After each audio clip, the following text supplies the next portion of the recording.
Welcome to the Learning Pines YouTube. We hope this video helps. In this video, I will explain how to play FIFA on your laptop. First, you need to confirm your laptop meets the game's system requirements. This includes checking your processor, RAM, and graphics card.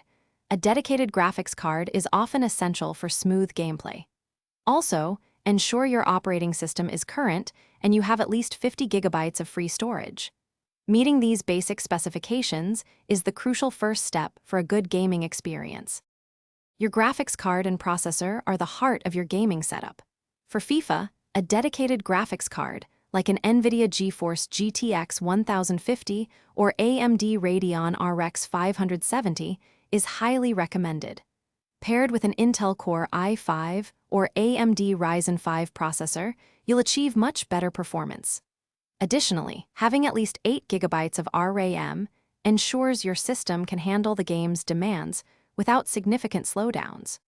If your laptop doesn't meet the hardware requirements, cloud gaming offers a fantastic alternative. Services like GeForce Now or Xbox Cloud Gaming allow you to stream the game directly to your device. You'll need a strong, stable internet connection, ideally with speeds of 25 megabits per second or higher, to ensure a lag-free experience. This way, you can enjoy FIFA without needing a high-end gaming laptop. To get the best performance, even on capable laptops, optimize your settings.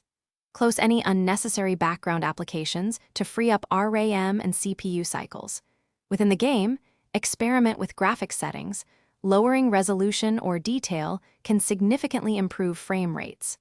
Always keep your graphics drivers updated to the latest version for optimal compatibility and performance with new games.